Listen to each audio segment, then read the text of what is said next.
Hello friends, welcome back to our YouTube channel safety standard Vinay. Friends, आज हम लोग बात करने वाले हैं how to inspect the welding machine. यानी कि अगर हम किसी वेल्डिंग मशीन को इंस्पेक्शन करने जा रहे हैं तो कैसे इंस्पेक्शन करेंगे, उसमें हम क्या क्या चेक करेंगे, आज हम इन्हीं सब के बारे में बात करने वाले हैं। तो चलिए वीडियो को शुरू करते हैं। फ्रेंड्स, सबसे पहले कभी भी हम किसी भी इक्विपमेंट का, किसी भी मशीनरी का अगर इंस्पेक्शन करने जा रहे हैं तो हमारे लिए सबसे ज़रूरी चीज़ है उस इक्विपमेंट का या मशीनरी का चेकलिस्ट। जैसे कि अभी हम इस वीडियो में बात करने वाले हैं वेल्डिंग मशीन इंस्पेक्शन के बारे में, तो हमें वेल्डिंग मशीन का चेकलिस्ट होना जरूरी है, क्योंकि बिना चेकलिस्ट के हम किसी भी इक्विपमेंट का, किसी भी मशीनरी का अगर हम इंस्पेक्शन करते हैं तो कुछ पॉइंट जो है वो छूट जाता है या मिस्टेक हो जाता है।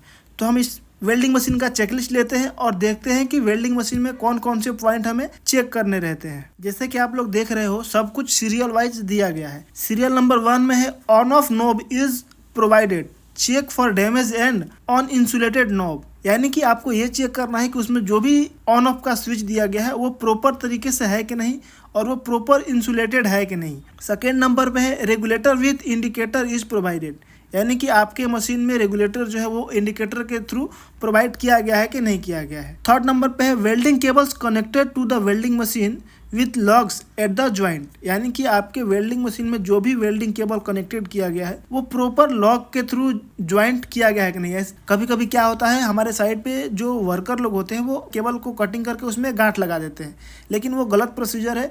आपको जब भी इंस्पेक्शन करना है तो आपको ये देखना है कि जहाँ पे ज्वाइंट है केबल में, वहाँ पे ज्वाइंट लग्स का यूज किया गया है कि नहीं किया गया है।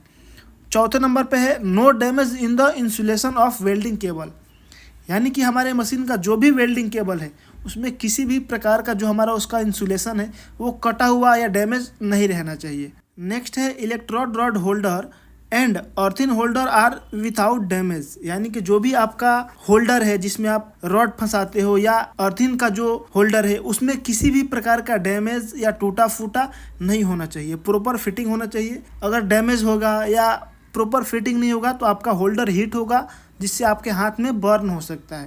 तो ये भी आपको चेक करना है आपके वेल्डिंग मशीन का जब आप इंस्पेक्शन करते हो। नेक्स्ट है industrial type plug for power tapping cable of welding machine, यानी कि आपके वेल्डिंग मशीन में जहाँ से भी आपने इलेक्ट्रिकल का कनेक्शन लिया है उस केबल में प्रॉपर तरीके से जो इंडस्ट्रियल प्लग होता है वो लगा हुआ ना होना चाहिए। कभी भी हम डायरेक्ट किसी भी मशीन को कनेक्शन नहीं दे सकते हैं। ये भी जब भी आप इंस्पेक्शन करो तो ये सब आप चेक कीजिए।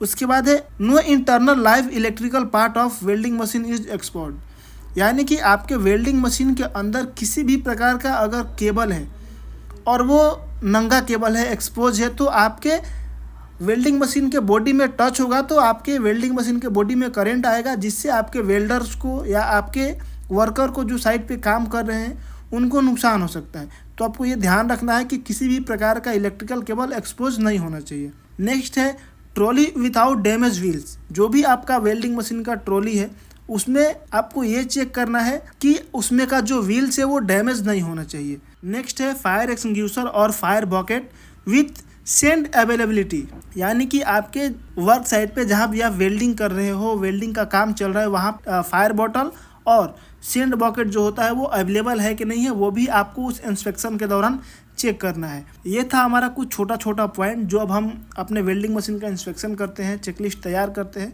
तो हमें ये सारा पॉइंट कवर करना रहता है। उसके नीचे है चेक्ड बाय सेफ्टी ऑफिसर्स, यानी कि जो भी सेफ्टी ऑफिसर रहेंगे उनका नाम, उनका सिग्नेचर, उन्होंने किस डेट को इंस्पेक्शन किया उस दिन का वो जो डेट है वो आप उसमें डालोगे। ये सारा कुछ आप एक चेकलिस्ट में फुलफिल करोगे। तो फ्रेंड्स, आशा करते हैं आपको वीडियो पसंद आया होगा। अगर वीडियो पसंद आया है तो वीडियो को लाइक करके चैनल को सब्सक्राइब कर लीजिए। मिलते हैं किसी दूसरे वीडियो में दूसरे टॉपिक के साथ, तब तक के लिए जय हिंद, जय भारत।